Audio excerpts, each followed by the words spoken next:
সংগ্রামী সাথী ও বন্ধুগণ,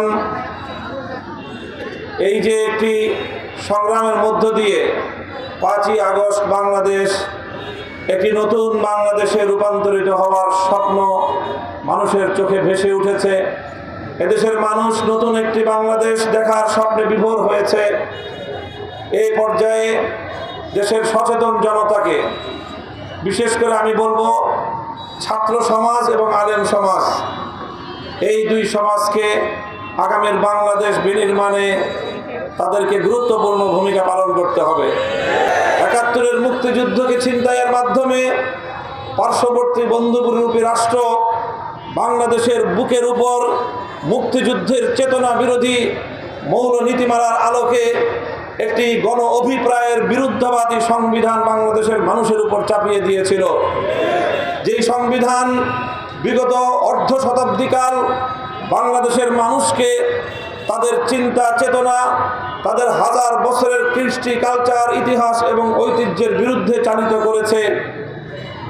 তাই সেই তিক্ত অভিজ্ঞতার ভিত্তিতে আমরা বলতে চাই, 5ই আগস্টের এই বিপ্লবকেও আগামী দিনে বিভ্রান্ত করবার জন্য অনেক ষড়যন্ত্র পরিচালিত হবে।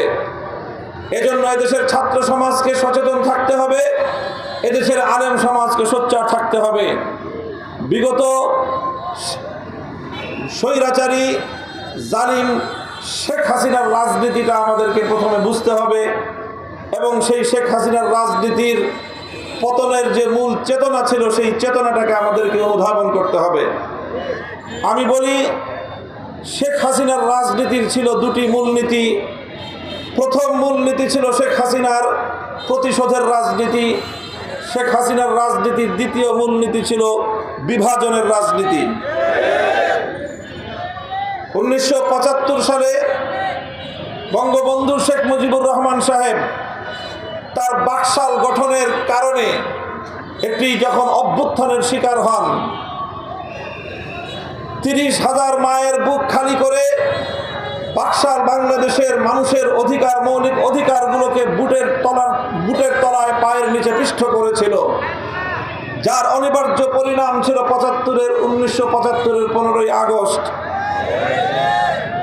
শেখ হাসিনা শুধুমাত্র তার বাবার হত্যাকাণ্ডের কথাই মনে রেখেছিল, কিন্তু এদেশের 30,000 মায়ের বুক খালি করা সন্তানদের কথা সে মনে রাখে নাই।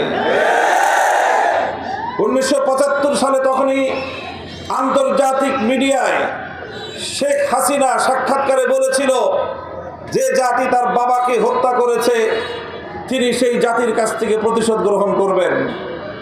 75 সাল থেকেই শেখ হাসিনার রাজনীতিতে পদার্পণ ছিল বাংলাদেশের মানুষের কাছ থেকে প্রতিশোধ গ্রহণ করার মানসিকতা। 1975 সালের 15ই আগস্ট থেকে 2024 সালের 5ই আগস্ট পর্যন্ত 50 বছর শেখ হাসিনা রাজনীতি করেছে বাংলাদেশের মানুষের কাছ থেকে প্রতিশোধ গ্রহণ করার রাজনীতি। এদেশের মানুষকে কিভাবে দাবায় রাখা যায়, এদেশের মানুষকে কিভাবে ছোট করা যায়, এদেশটাকে কিভাবে পরদেশের অন্য ভিনদেশী আরেকটি রাষ্ট্রের গোলামে রূপান্তরিত করা যায়, এটাই ছিল বাংলাদেশ শেখ হাসিনার রাজনীতির মূল কথা। এই জন্য দেশটাকে তলাবিহীন ঝুড়িতে রূপান্তরিত করবার জন্য মেগা প্রজেক্টের নামে মেগা দুর্নীতি করে লক্ষ লক্ষ কোটি টাকা বাংলাদেশ থেকে সরিয়ে নিয়ে গিয়েছে। বাংলাদেশের রেমিটেন্স যোদ্ধারা মাথার ঘাম পায়ে ফেলে সারা বিশ্ব থেকে তারা রেমিটেন্স পাঠায়।